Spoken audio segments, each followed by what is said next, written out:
Elle découvre soudain que l'homme qui l'a séquestrée pendant 5 ans a oublié de verrouiller la porte du sous-sol. Voyant cela, elle se précipite au rez-de-chaussée. Après avoir roulé un moment, l'homme se rappelle qu'il a oublié de fermer la porte à clé. Il fait aussitôt demi-tour et revient en urgence. Mais il est déjà trop tard. Sarah a déjà brisé la fenêtre condamnée. Sans la moindre hésitation, elle s'enfuit dans la forêt. Après avoir traversé la forêt, elle aperçoit une rivière. Ce paysage, qu'elle n'avait pas vu depuis si longtemps, la fait éclater en sanglots. Elle se remet à courir le long de l'eau. Elle ne s'arrête que lorsqu'elle atteint la maison de son enfance, celle qu'elle gardait en mémoire. Lorsqu'elle voit sa fille, disparue depuis 5 ans, apparaître devant elle, la mère s'effondre en larmes. Mère et fille pleurent toutes les deux, incapables de prononcer un mot. Prévenue, la sœur jumelle Karen accourt à son tour. Les deux sœurs s'enlacent en pleurant. En voyant Sarah amaigrie par les mauvais traitements, Karen a le cœur brisé. Quand la police arrive, Sarah est terrorisée. Elle n'ose pas raconter que Hansen l'a séquestrée. 5 années de captivité l'ont plongée dans une peur panique de Hansen. Mais Karen la guide avec douceur, et leur mère l'encourage sans relâche. Sarah finit par tout avouer. En entendant le nom de Hansen, tout le monde est sous le choc. Pendant ce temps, Hansen retourne à la cabane et découvre que Sarah s'est échappée. Il remonte immédiatement dans sa voiture et rentre chez lui. Il ordonne alors à sa femme de faire les valises. Il prétend vouloir partir en voyage avec elle et leur fille.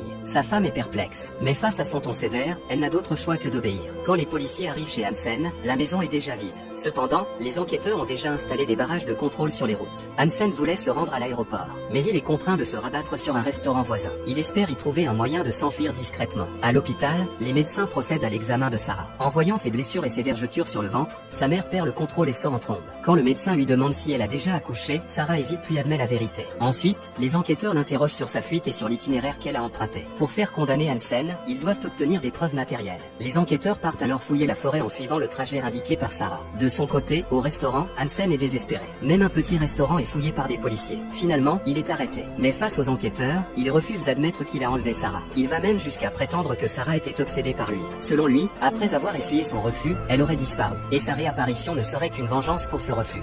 Kept her locked up in the basement for 5 years. Yeah? À ce moment-là, les enquêteurs parviennent à la cabane. Mais le sous-sol a été ravagé par un incendie. En revanche, lors de la perquisition au domicile de Hansen, ils découvrent une photo de lui avec Sarah. La photo est récente. Il est donc poursuivi pour enlèvement, séquestration et viol, entre autres chefs d'accusation. Pendant l'enquête, l'ex-petit ami de Sarah, Wa, se présente. Mais il est désormais le petit ami de sa sœur Karen.